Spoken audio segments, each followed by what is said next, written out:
Welcome to BrainBox, a podcast for your noggin. BrainBox is a program of Oklahoma Humanities, a nonprofit organization that strengthens communities by helping Oklahomans learn about the human experience, understand new perspectives, and participate knowledgeably in civic life. You can check out all of our programs at okhumanities.org. I'm your host, Chris Carroll. In this episode, we're going to talk about social justice and racial healing in America. Our guest is Dr. Tonnia Anderson, an associate professor of history and American studies at the University of Science and Arts of Oklahoma in Chickasha. Dr. Anderson was born in Guthrie, Oklahoma, and she was raised on a horse and cattle ranch in southern Logan County. After graduating with a Bachelor of Fine Arts from Northern Illinois University, she worked at the Martin Luther King Jr. Center for Nonviolent Social Change in Atlanta. She has obtained 3 degrees from Yale University: a master's in African American Studies, a master's in American Studies, and a PhD in American Studies. Dr. Anderson is also the founder and director of the Dr. Ada Lois Sipuel Fisher Center for Social Justice and Racial Healing. So welcome, Dr. Anderson. Thank you so much for being on the show. Thank you for having me, Chris. I first wanted to ask about the Center for Social Justice and Racial Healing. How did you come to found the center, and what is kind of its history and its mission? Well, it started actually in 2014 during the riots in Ferguson, Missouri over the death of Michael Brown.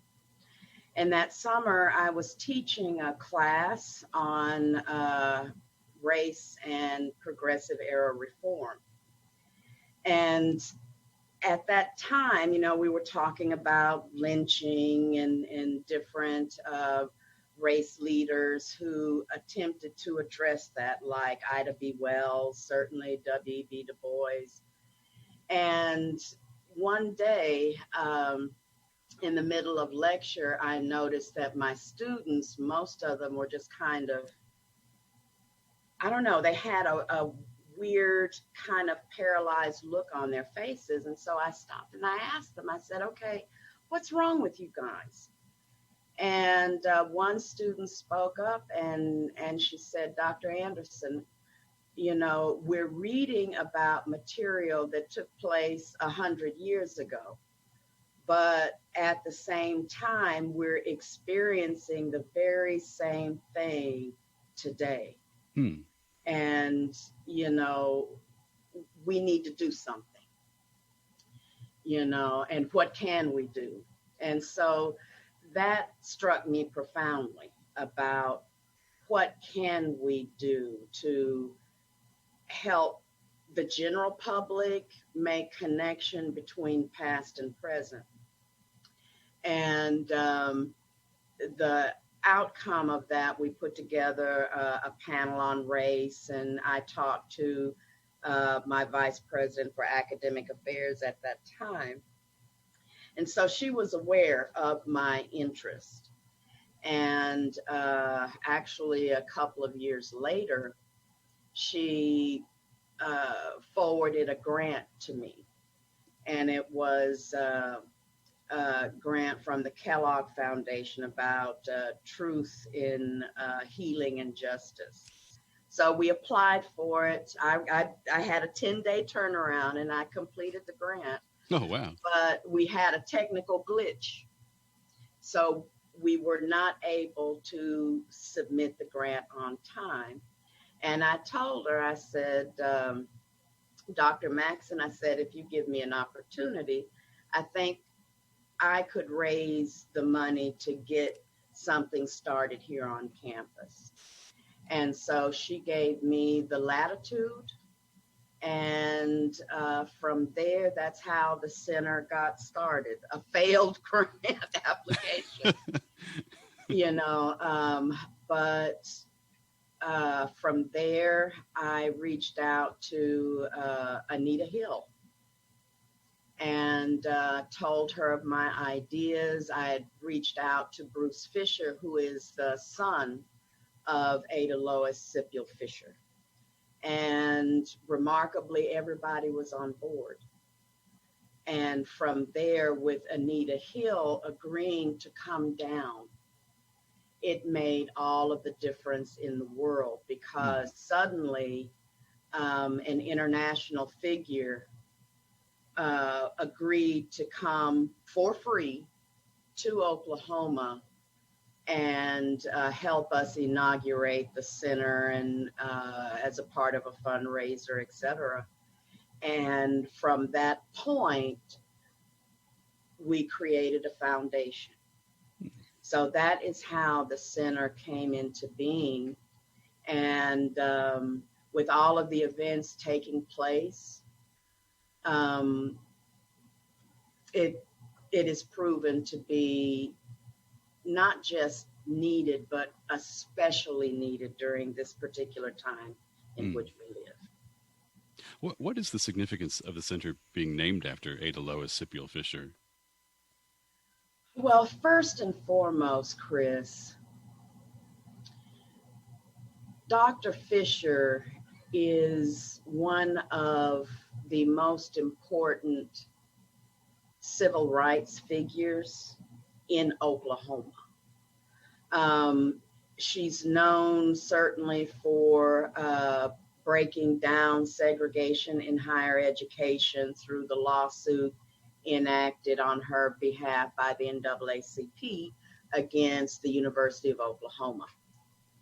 So we know that intersection, but also Fisher is important to the community of Chickasha. She was a native Chickashan. Her parents actually were refugees from the Tulsa Race Massacre. Oh. And after their displacement, they settled in Chickasha. So, you know, with the college being here and living here in the community of Chickasha, it's important on that note. The other thing is that Fisher intersected with the history of the University of Science and Arts of Oklahoma. Prior to the name change, when it was the Oklahoma College for Women, a Black woman, Mrs. Trullier, attempted to enroll, and OCW was still segregated. What time period? What time period was this? I believe 1952. Oh, okay. You know, because it was after Fisher had graduated from OU, and upon her graduation, she developed a law practice here in Chickasha and was actually an NAACP attorney. So we're talking about the 50s, and we're certainly talking about after Fisher's Supreme Court case against OU. Fisher levied a class action lawsuit on Trullier's behalf. And before everything was finalized with the lawsuit, the state of Oklahoma decided to desegregate public higher education throughout the state. So, and that was done really because of Fisher's lawsuit. The state wanted to try to sidestep the type of controversies that had developed in the Deep South. And so it did so. But having stated all of that history, it's more than appropriate for the center to be named after Dr. Fisher. Could I ask, if you wouldn't mind, would you talk a little bit about your personal history and your family's background, and how that has impacted your life and led you to study American history and social justice? Chris, my family's background has had a profound impact on shaping how I see the world. in many ways on both sides of my family, my mother's side and my father's side. We have been a displaced people. My father's grandfather was Cherokee. And he was placed in Indian boarding school in Kansas at Fort Scott at a young age. He ran away when he was 12 and made his way to Texas. Now, why Texas? I don't know. But he was taken in by Black people. And his first wife was African American. Now, my direct ancestor, his second wife, was Creek. So my grandmother grew up speaking Creek. That was her first language. So the point there is the issue of displacement, but also a type of multiculturalism. Mm. On my mother's side, we were also... there's a colorful history there. My great-grandmother was a white woman, and she was born in 1889. And if you think about history, history tells us, okay, segregation, that obviously is not true. Well, it is true. Her father was an Irish immigrant. Her mother was half German, half Choctaw. And my Choctaw ancestor, she was essentially, she and a group of other Native children were stolen and sold into slavery. And that's another part of history that we don't talk about, the number of Native American children who, before the Trail of Tears, were kidnapped by slave catchers and sold into slavery. Mm. So, and just with that marker there, again, multiculturalism. I didn't think of my great-grandmother as being a white woman, and I had the privilege of knowing her the first 10 years of my life. She lived next door to my parents. For us, she was just Mom Abel, and she spoiled me rotten. I was, very spoiled, But interestingly, my grandmother, her daughter, would tell stories about what it was like because they could not call their mother. Mm. It was dangerous. And they were not able to call their mother in public until they moved to Kansas.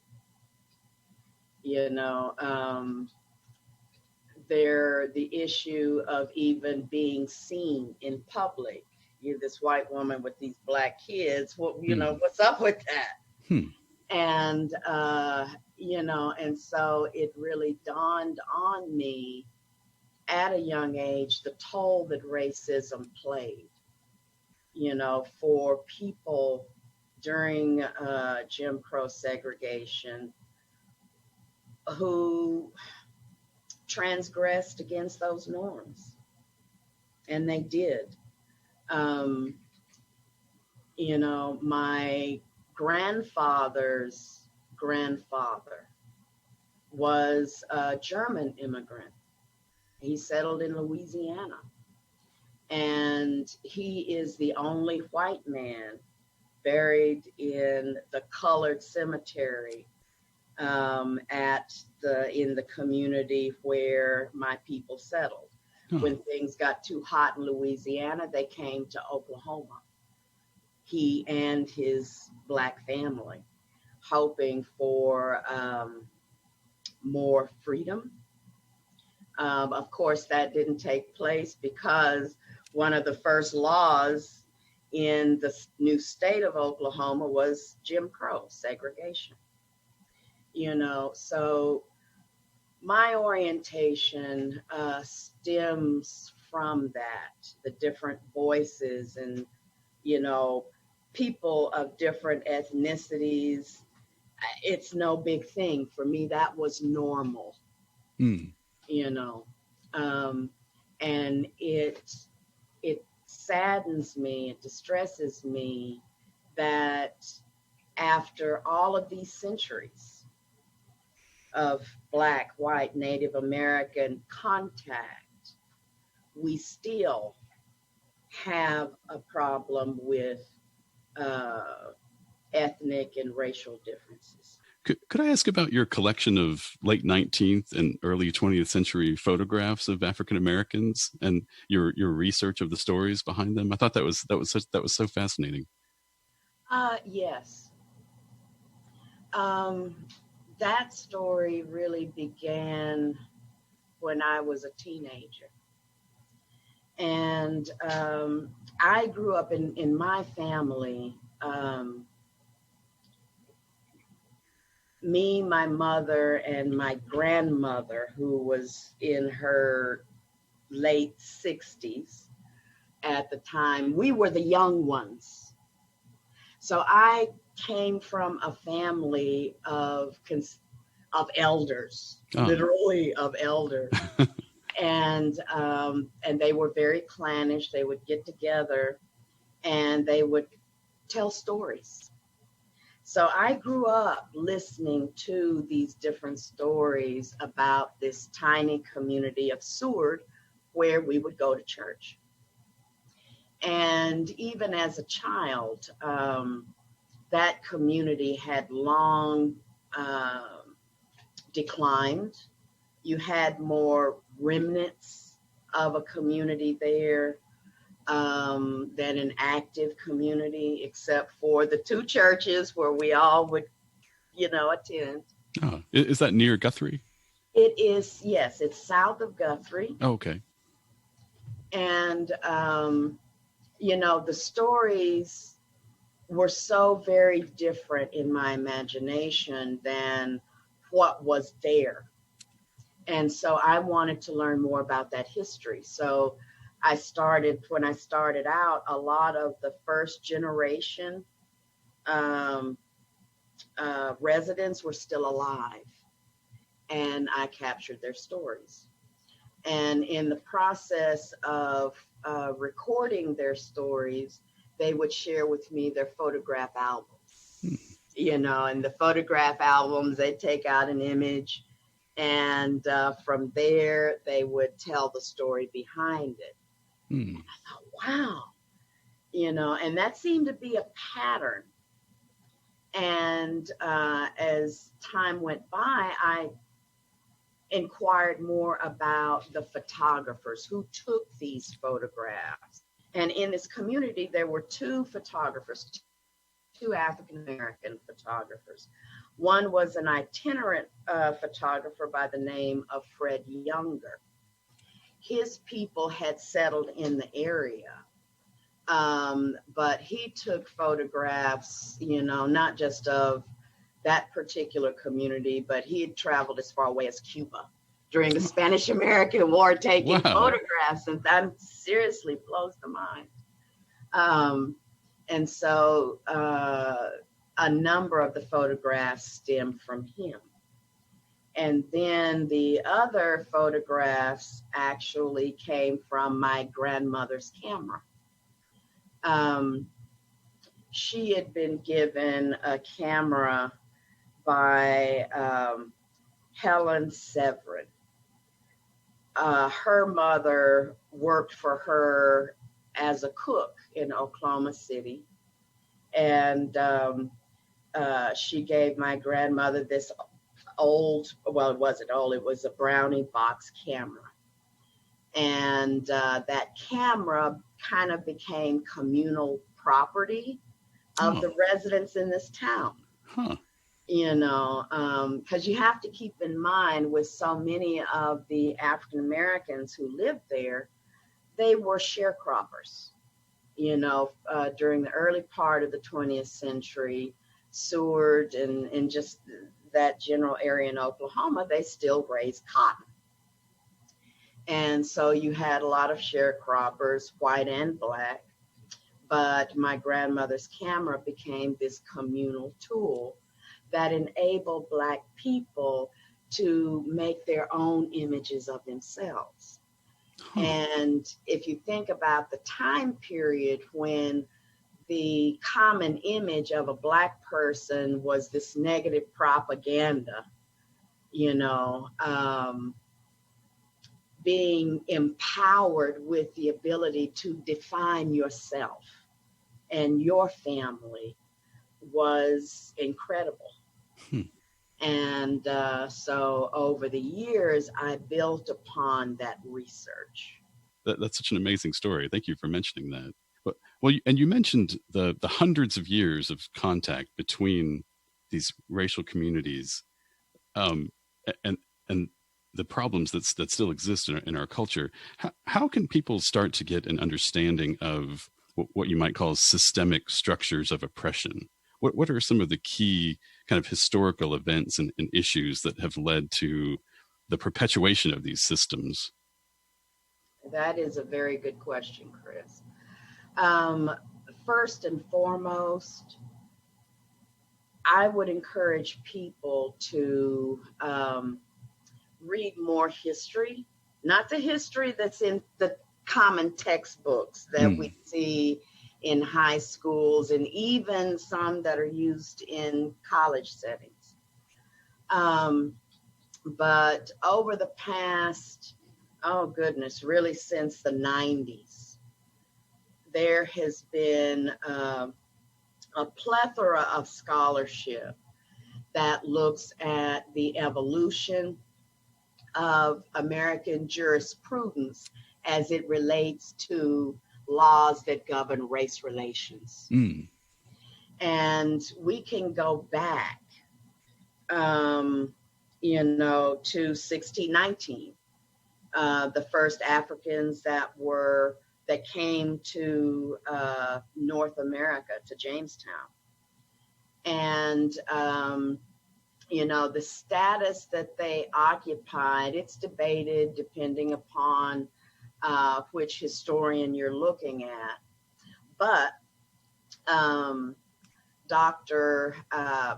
Battalora has done a tremendous amount of research on the topic. And it's framed, what is the title of it? It's called Birth of the White Nation, or Birth of a White Nation. But at any rate, it was against British law to enslave someone who was Christian. And so, you had Black people early on who were indentured servants. After their tenure, they received head right. And head right was, it was kind of, I refer to it as a bonus. After you served your term, if you were a male, then you would be eligible to claim 50 acres if you improved it. And so we see during the 17th century, people of African descent or African descent who claimed head right. Okay. And we also know that Blacks and whites intermarried. So the issue of segregation within the more modern mindset, that didn't exist at that time. But there was a significant event that changed the story, and that was Bacon's Rebellion. After and with Bacon's Rebellion, it took place, and I'm horrible with dates, but I believe it's 1673. But with Bacon's Rebellion, you had blacks and poor whites who work together. And they burned down Jamestown and this, that. I mean, it was significant. After Bacon's Rebellion, then we started to see the emergence of laws that prohibited blacks and whites from marrying, that we see the language of slavery as opposed to servant being introduced and codified in a way to where it became a black thing in perpetuity, perpetually. You know, so in many ways, that's sort of a significant starting point to understand how laws emerge. So the justice system itself has been a major culprit in perpetuating social injustice and making these distinctions. You know, it's only human nature to say, okay, if this group is going to get certain perks, this group is not. When you have that in-group, out-group relationship, then it takes on its own life.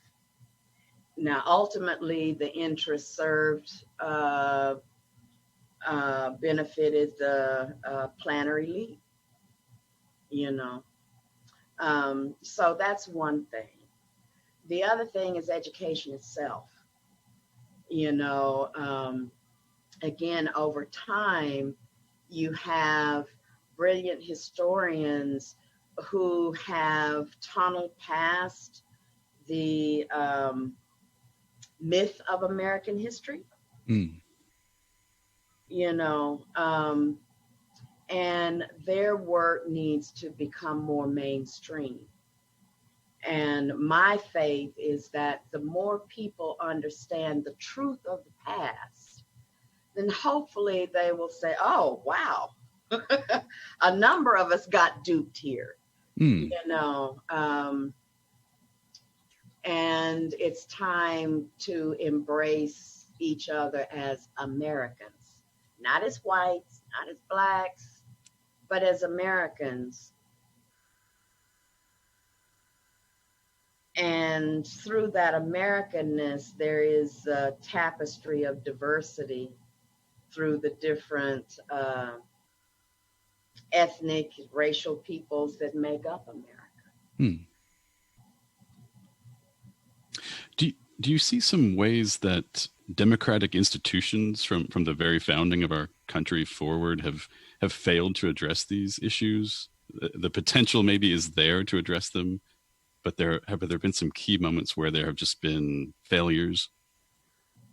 Well, I mean, really the first failure was with the drafting of the Constitution, you know, and the 3/5 compromise, you know, because with that very document, you have this kind of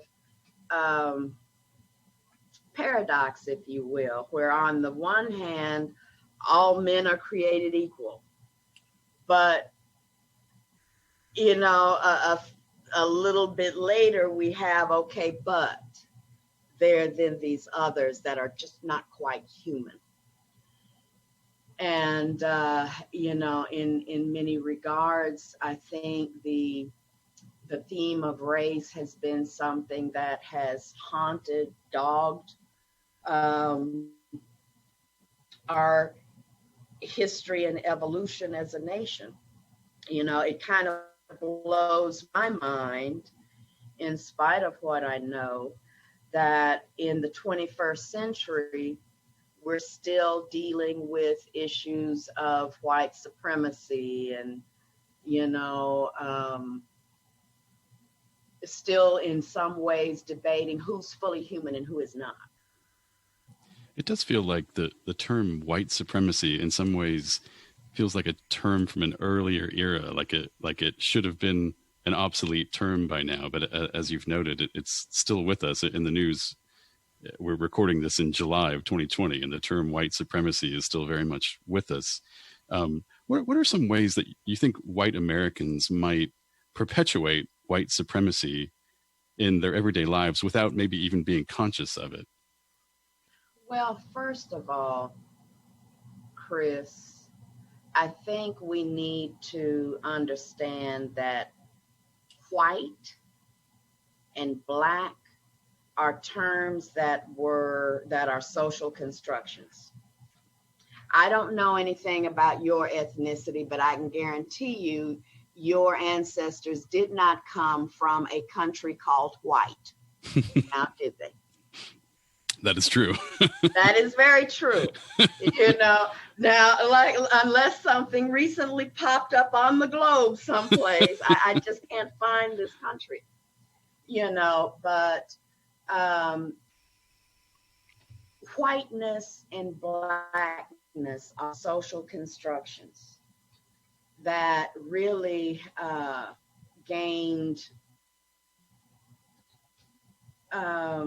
currency during the 19th century, during the debates pro and against slavery. Also because it helped to galvanize different Euro-American ethnicities into one homogeneous group. And, in the same way that it did with blacks, because there is no country, no continent called black, but whiteness and blackness has a symbiotic relationship to one another. Blackness refers to everything that white is not. And we have this understanding, these stereotypes, if you will, about what whiteness is. And in America, white has become an identity in and of itself. And most Americans, period, accept that identity as being an authentic representation of who they are. We can, if we think about popular media going back, even as late as the 60s, 50s especially, there's a certain mindset of what a white American, a decent white American is. And we hold those stereotypes in our minds. Conversely, we have certain stereotypes in our minds about what blackness means and who black people are, and unfortunately for black people, those stereotypes historically have been negative. I say all of that to make the point that whether black or white, all of us to varying degrees have internalized these ideas of who they are based upon the rubric of whiteness and blackness. That's the beginning, and then depending upon the type of social interactions that we have with people of diverse backgrounds and so forth, the stereotypes may be deconstructed, or they could be reinforced. That is a beginning. How deeply are we as individuals invested in these social constructions? I've read a comment that you made that I thought was really fascinating about how the effect of racism on Black people is much like the effect of post-traumatic stress disorder. Can you talk about that idea a little bit, and how people can begin to overcome these effects? Racial trauma is something that is very real. Psychologists, psychotherapists, are looking at that phenomenon more so. And we have neuroscience to further legitimize it.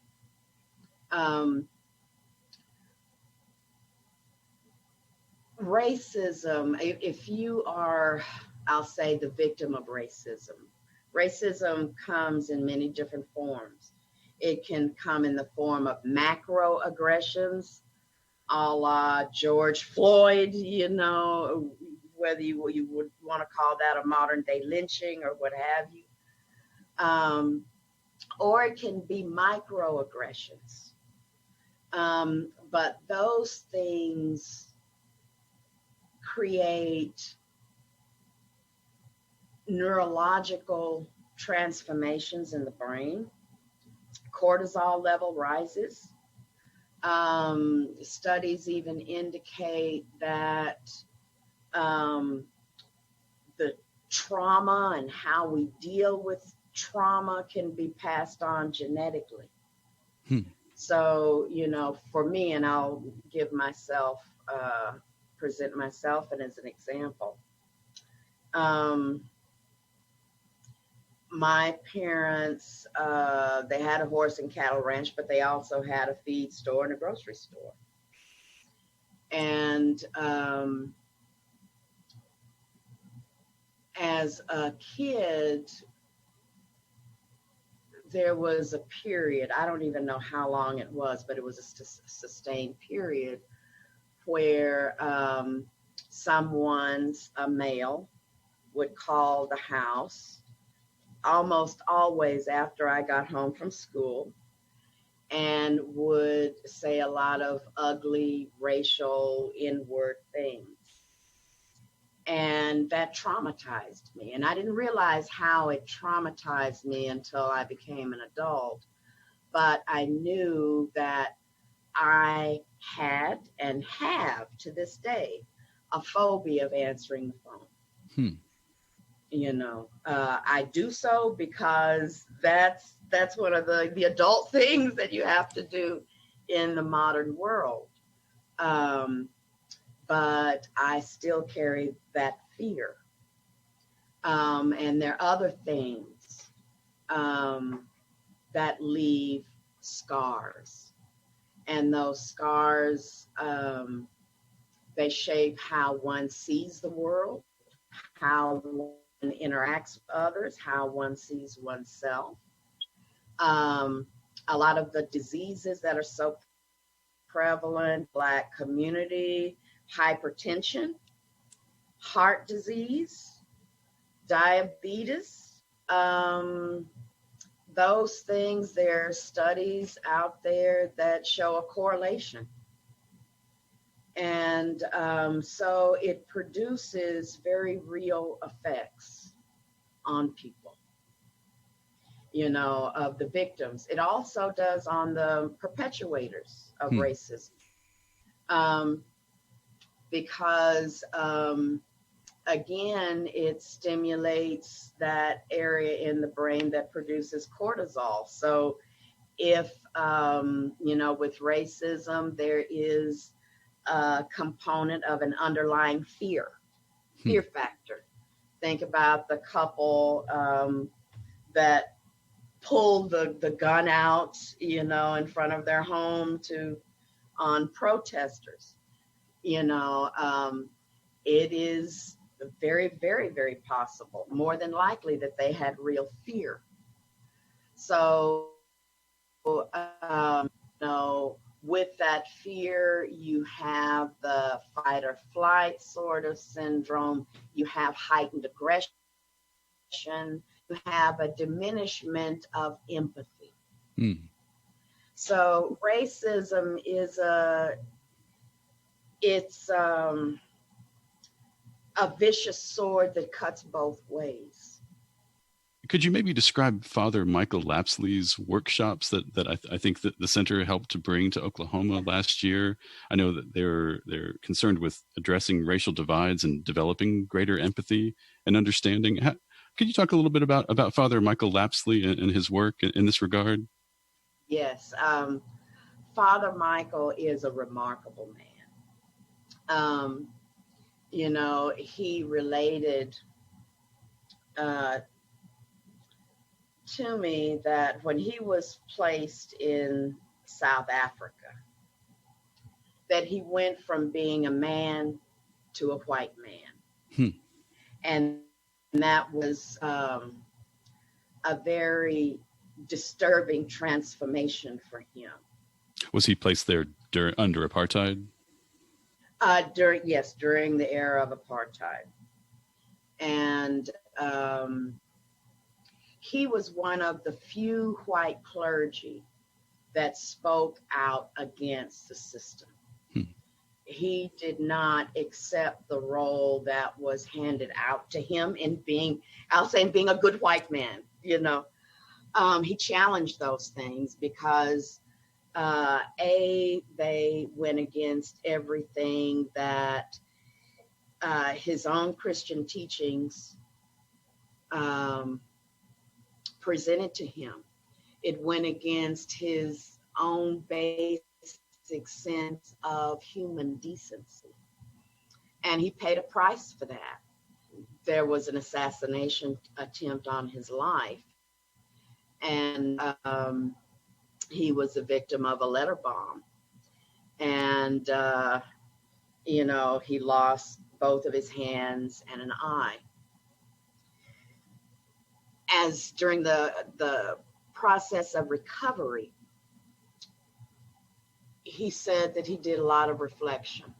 And it was, one of those moments where you either kind of capitulate and get back in line because the price is too high. He said there was a moment where he flirted with bitterness and self-absorption. But he chose the path of healing and renewal. So he maintained his fight against an unjust system. And he wanted to create an entity that would help people learn how to overcome the prejudices that they had been taught and to overcome the racial trauma that they had experienced, and to do so together. And so he created the Institute for the Healing of Memories in South Africa. I am working with that organization that has a branch now in New York City. And we are working on a workshop/conference to educate people about race and racism. So Father Lapsley, he's one of those remarkable human beings that walk through the fire. It's not theory. It's not politically correct. It is about understanding and embracing our humanity, our collective humanity. And so, yes, he's an incredible human being. We'll put some information about him and his workshops on our webpage about this episode. What would you think? What are some other things that people of any race or background can do in their everyday lives to make positive social change and bridge divides in the kind of culture that we're living in right now in 2020? Chris, it's important to talk to one another, to be honest, okay? It may be difficult for us to hear one another. Right now, it is especially, let me take that back, it is especially difficult for people to speak and listen to one another. But that's essential.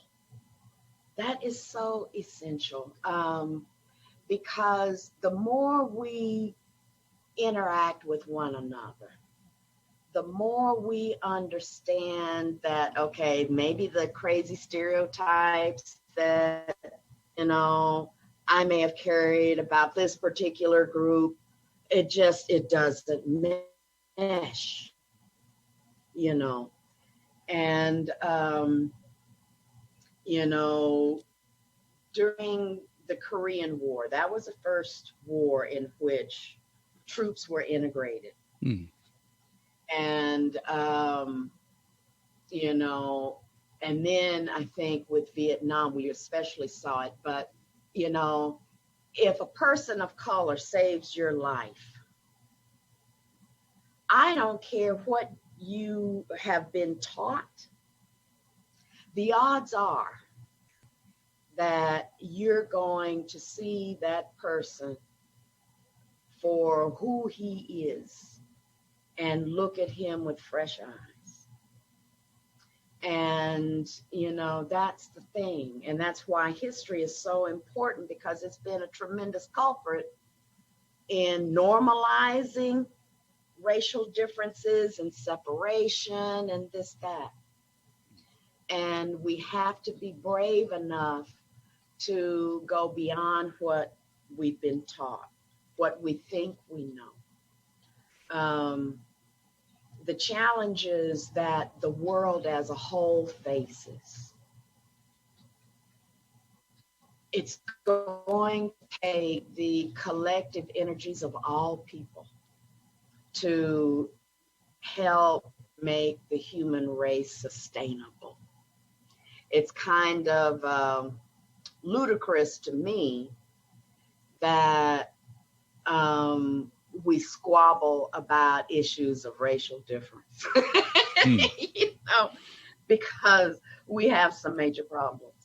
And it is, if you think about the different social injustices that exist in the world, that whether you're a poor white kid or a poor Native American kid, the thing is, at least in my mind, and it's kind of part of the vision of the center, is that you do not know if the good Lord has put the cure for cancer in this one little marginalized kid. And you're going to basically take that human capital that could potentially be so rich and throw it in the trash because you don't like how that person looks, or because that kid doesn't come from an affluent family. That's a problem, so it's important to understand what we are wasting by the needless divisions that we enact in society. I don't know if that makes any sense, Chris. But... It does. I wanted to ask you about another aspect of racism that I've seen you address, the term colorblind racism, sort of the attitude that maybe white people would have, that white people might say, I don't even see race. It's not even an issue for me. How could I be racist? Could you talk about sort of the problems of this attitude? It is a problem. It's a big problem. Because it does two things. Number one, it negates the fact that racism exists in our society. It just, doesn't happen. It negates how all of us are touched by the racist ideology that permeates through our society. Nobody can escape it, okay? No one. The third thing that it does is it neutralizes the beauty of difference. It tries to homogenize, my term is that it tries to make honorary white people. You know, in South Africa, if you were an African American visiting South Africa during the age of apartheid, then you could go into all white areas by being granted the status of an honorary white. And what that does is that it diminishes the cultural legacy and heritage that is, in my opinion, one of the strengths of this country. You know, and whether that legacy is Navajo or African American or Italian American or Irish American, you know, it's that texture of difference that makes the United States an interesting and unique nation. So colorblindness is like, okay, well, you're okay because you're white like me, in essence. And that is probably, and I know this is strong, but I'm honest. For me personally, it is probably more offensive than the open white supremacist who says, okay, this is what I think, this is what I believe. You know, because at least you know where that person stands. You know what that person believes. With the other, it's kind of a cowardly form of racism, if I may say that, and just as deadly, if not more so. Well, I was interested to learn that you also teach film classes, and I was curious to ask if are there any film or other pop cultural representations of social justice issues or of racial healing that might help our listeners kind of get a deeper understanding of these issues? Have there been any films that have made a particular impact on your students in this area? I think yes. Now, in the past, the film courses that I taught, well, let me backtrack. My favorite film classes that I taught dealt with silent era.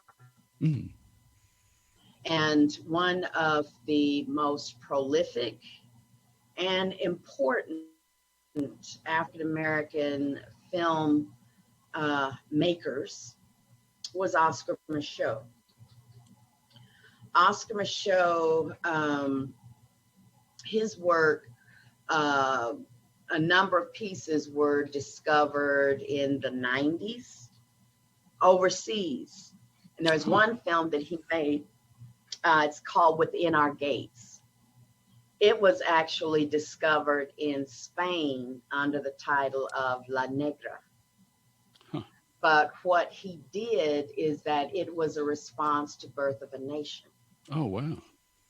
And it premiered in Chicago the day after the race riot of 1919. Wow. So, yeah, wow. But what is interesting is that Micheaux's work really attempted to critique the type of racial and social injustices that existed in American society. And, you know, so Within Our Gates was extremely bold for that time period because he actually depicted a Black family being lynched by a white mob of a white man who attempts to rape a young Black woman who ends up, before he does anything, discovers that that is his daughter. Okay. You know, his illegitimate daughter. So, you know, all of these types of themes were very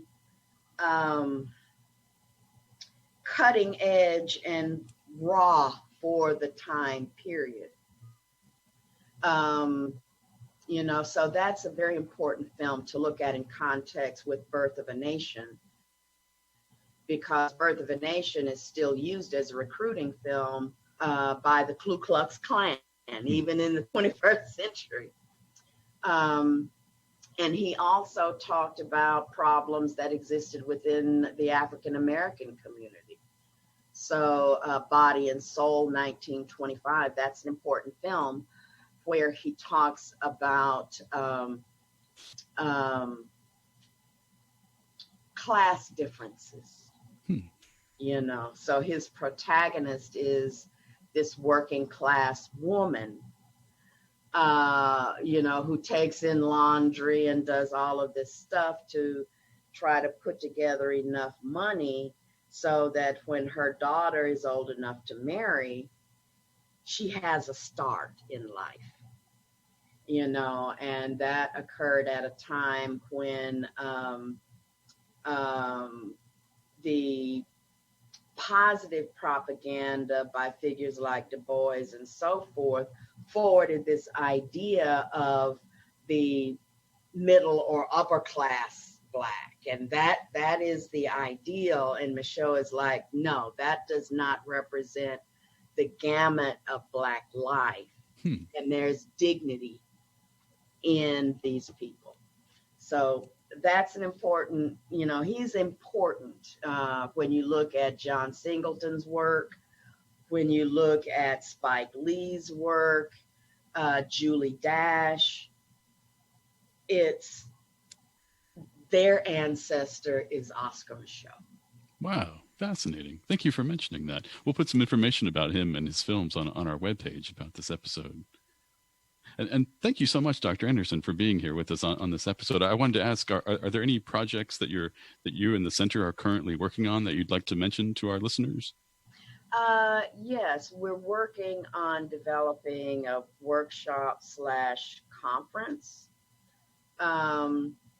with the Institute for the Healing of Memories, Respect Diversity Foundation that's in Oklahoma City, the local NAACP, and Thick Descriptions. So we've brought these organizations together to produce a virtual workshop/conference because COVID is not going away soon. And at least this way we can educate people without endangering people. Well, we'll definitely put some information about that on our webpage as well. Thank you for mentioning that. And thank you again for being on our show today. You can check out our website at okhumanities.org/brainbox for additional information about some of the topics we discussed in this episode. We encourage you to comment about what you've heard on the Brainbox podcast. You can leave comments through the Podbean app and the okhumanities.org/brainbox website, and on social media by using #BrainboxOK.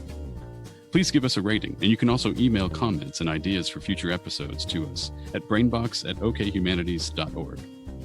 Thank you to Blacken Studios. You can find out more about Blacken Studios at blackenstudio.com and on Facebook, Twitter, and Instagram. Our theme music was composed by Jeff Moreva, and this program is funded by Oklahoma Humanities. Any views expressed in the podcast do not necessarily represent those of Oklahoma Humanities. This has been Brainbox, a podcast for your noggin.